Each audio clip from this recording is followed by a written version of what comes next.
recent developments in Georgia have raised concerns about regime change operations and foreign influence in the country's political landscape.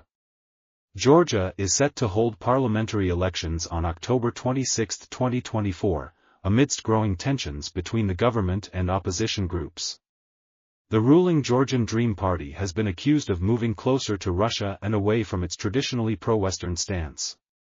Raising the greatest ire of the West are two recent developments in Georgia. First, there is the passing of the law called, On Family Values and Protection of Minors, which prohibits recognition of same-sex relations as a civil union, and imposes restrictions on transgender individuals, and bans them from adopting children or undergoing gender reassignment surgery. The law also prohibits the depictions of LGBT individuals or incestuous relationships in a positive way in the media and in schools. The law, predictably, has been widely condemned by the EU and by the United States, with the EU threatening to revoke the visa-free travel agreement with Georgia, as the nation has applied to become part of the EU. And the US has imposed sanctions. The accusations say that Georgia is becoming more like Russia, and Brussels has stated that Georgia is undergoing a democratic decline because of this law. However, this accusation does not hold water, if democracy were truly the issue. A recent survey, in 2021, showed that 81% of the Georgian people oppose normalization of homosexuality, because they believe that it is always wrong. The Georgians are a deeply Christian people, with the majority belonging to the Georgian Orthodox Church. So, if democracy truly mattered to the EU and the United States, they would not criticize or oppose the will of 81% of the Georgian population. But there is also another law, recently passed, which has drawn even greater ire and many protests. This is the Foreign Agents Law that was passed by the Georgian government and has led to much outrage from the West and the United States. The law, officially called the Transparency on Foreign Influence Bill, requires NGOs and media outlets, receiving over 20% of funding from abroad, to register as organizations, acting in the interest of a foreign power. Why this simple law has triggered so much outrage against Georgia becomes clear when we look at the role of color revolutions in this nation's history. But first, Georgia's Transparency on Foreign Influence Bill is no different than other laws already on the books, in other Western nations, including the United States. Thus, the United States has had a Foreign Agents Registration Act, FARA, since the 1930s. FARA requires foreign agents to register with the Department of Justice, the DOJ, and disclose their relationship, activities, and financial compensation related to foreign principals. FARA does not prohibit lobbying for foreign interests, but mandates public disclosure. The United States Department of Justice is required to make registration information publicly available. FARA defines foreign agents broadly as individuals or entities who act at the order, request, or under the direction, and/or control, of a foreign principal.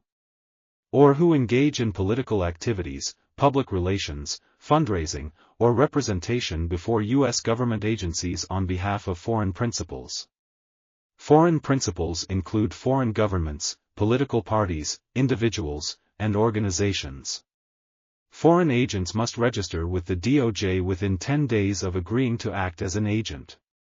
They must disclose information about their business, the nature of relationship with the foreign principal, the activities performed, and the money spent and received related to foreign agent activities. France passed a law on foreign interference in 2023, which includes online surveillance measures, and a registry for groups carrying out foreign interest representation. In December 2023, the European Commission proposed a directive on transparency of interest representation on behalf of third countries, which would create a register of foreign-funded organizations. But when the same sort of law is passed in Georgia, it becomes an international crisis. Thus, the West claims that this law is a threat to democracy, because it will supposedly suppress dissent and independent voices. And the EU has expressed deep regret, warning it could impede Georgia's progress toward membership in the European Union. The West also claims that Georgia is adopting a Russian law, while ignoring this law's similarity to FARA and the law in France and the one proposed for the entire EU. And true to form, the US imposed visa restrictions on dozens of Georgian officials over the adoption of a foreign agent law. This includes members of the ruling Georgian Dream Party, members of parliament, law enforcement officials, and private citizens. The US has stated that these sanctions target those responsible for undermining democracy, violently suppressing protests, and spreading disinformation. But why all this fuss over an American-style law? Very simply because Georgia holds significant strategic importance for the United States in several key areas.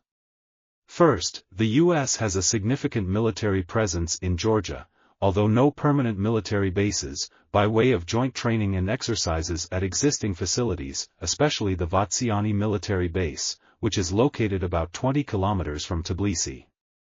This base has historical significance as a former Soviet installation. It is currently used for joint training exercises between U.S. forces and the Georgian military, including operations like Noble Partner, which involves various military units from both nations. The base also serves as a site for NATO-Georgia training initiatives. The U.S. has engaged in extensive military cooperation with Georgia since the early 2000s, especially after the September 11 attacks. This cooperation includes training, exercises, and support for Georgian defense capabilities. Georgia and the U.S. have long been close militarily, and so Georgia has been a significant contributor to U.S.-led military operations. It was the third largest troop contributor in the Iraq War, and it was the largest per capita contributor to the U.S.-led invasion of Afghanistan. Therefore, the U.S. provides military assistance and training to Georgia, through programs like the International Military Education and Training Program. This cooperation enhances Georgia's military capabilities and promotes interoperability with NATO forces. While there have been discussions about potentially establishing a U.S. base in Akalkalaki, particularly in light of geopolitical developments, such plans have not materialized, because of opposition. The U.S. therefore has long been engaged in ensuring that a U.S.-friendly regime is always in charge, in Georgia. This is why the anti-LGBT and the foreign agents laws are now being used to bring about a regime change, to ensure that the Georgian Dream Party loses, which has chosen to not be another lapdog of the U.S., and is working to make Georgia neutral and therefore independent. This, the U.S. cannot allow. And then there is energy.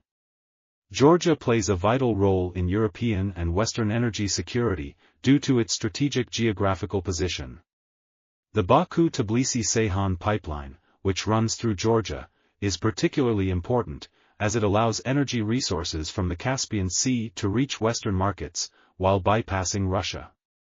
And it is the greater geopolitical ambition of the U.S. to deprive Europe of cheap Russian energy, in order to hurt Russia. Further, the U.S. sees Georgia as an important partner in promoting democracy and reform in the region, whatever these two words still mean. Since 1991, the U.S. has provided over $3 billion in financial assistance to help strengthen Georgia's democratic institutions, which simply means those favored by the United States. There are also notable U.S. companies in Georgia. There is EPAM Systems, a prominent IT services company that has opened an office in Georgia, contributing to the local tech ecosystem by bringing jobs and expertise. There is Coca-Cola. While primarily known for its global operations, Coca-Cola has significant business activities in Georgia, leveraging the country's strategic location for distribution and production. There is UPS, United Parcel Service. This logistics giant operates in Georgia, utilizing the country's transport links for regional distribution. There is Delta Air Lines. Delta has a presence in Georgia, facilitating air travel and cargo services within the region. And there is the Home Depot. While its primary operations are based in the U.S., Home Depot's supply chain and logistics extend into Georgia for sourcing materials and products. The presence of these companies illustrates a broader trend of U.S. businesses exploring opportunities in Georgia, due to its favorable business climate, strategic location, and growing market potential. The U.S. Embassy in Tbilisi also supports American companies seeking to enter or expand within the Georgian market by providing resources and guidance. And then there is an even bigger sector that is deeply embedded in Georgia. Western NGOs, such as USAID, with Samantha Power, who works tirelessly to make sure that so-called civil society in Georgia is never undermined, which in plain English is regime change operations. In fact, it is estimated that Georgia has about 30,000 NGOs. And the foreign agents law impacts these NGOs directly, and so they are the loudest in their objections. These NGOs say that this FARA-like law threatens democracy, because it will be used to suppress independent voices. How, showing where your money comes from, suppresses independent voices is never explained by these NGOs. The Georgian Dream Party states the obvious. That this law ensures transparency in foreign funding for NGOs. That this law safeguards Georgia from foreign manipulation. That it promotes accountability, just as it does in the United States and in France and other Western countries. As is obvious, opposition to both the anti-LGBT and foreign agents laws are simply being used to keep Georgia in line, because ever since NATO's war with Russia in Ukraine, the ruling Georgian Dream Party has pushed to keep Georgia neutral, and not become rabid Russophobes, as has happened to all the other American lapdog nations, especially the EU. Using that old American logic, if you're not with us, you're against us, the United States sees neutrality as dangerous, because it destroys that carefully constructed narrative of Russia as evil and America as good. In other words, in the great conflict to destroy Russia, no one can be neutral. No nation is allowed to be on the sidelines, cheering neither side. You're either with us, or against us. And so, opposition to both the anti-LGBT and foreign agents laws, is being used to launch a color revolution. And the U.S. has had a lot of experience with color revolutions in Georgia. Back in 2003, there was the Rose Revolution in Georgia, when a duly elected president, Eduard Shevardnadze, was overthrown. Of course, there were only allegations against President Shevardnadze, of corruption and rigged elections, and he was never formally charged, when he was forced to leave office. In fact, the forces ranged against President Shevardnadze were none other than the notorious George Soros, along with many American and Western NGOs, who successfully manufactured outrage and protests, to bring about regime change, which has come to be known as the Rose Revolution. The man who replaced President Eduard Shevardnadze, one Mikhail Saakashvili, was financed by George Soros. When Saakashvili became president, he worked actively to closely align Georgia with America and the West. More recently, Saakashvili is sitting in a Georgian prison for various crimes. It is also alleged that he was sent by Ukraine, meaning the United States, back into Georgia to overthrow the current government of Prime Minister Irakli Kobakidze. Georgia is approaching another election on October 26, 2024. And the NGOs are again busy orchestrating a regime change operation, one meant to remove the Georgian Dream Party and bring in a regime more subservient to America's ambitions in the region, which aimed to defeat Russia.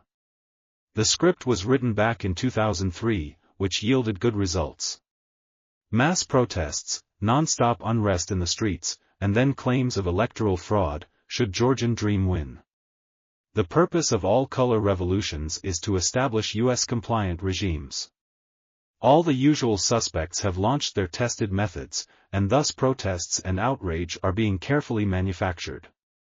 And should the Georgian people find out that the money trail funding the protests and the outrage lead back to George Soros and the US government, then they might vote very differently. But the NGOs will make sure that that revelation never happens. This is why the NGOs hate the foreign agents law. And Georgia will not be allowed to remain neutral. Neutrality is now the West's greatest enemy. While Georgia will have to struggle to declare itself as pro-Georgian, rather than pro-Western. And America cannot afford to lose Georgia to neutrality, because neutrality threatens hegemony. Georgia is crucial for surrounding and isolating Russia. America uses the LGBT movement to test a nation's loyalty. You're either with us, or against us. The greater question to ask is: to whom does Georgia belong? To the Georgian people? Or to America and the EU? There cannot be two masters. Thus, there is much struggle ahead for this nation.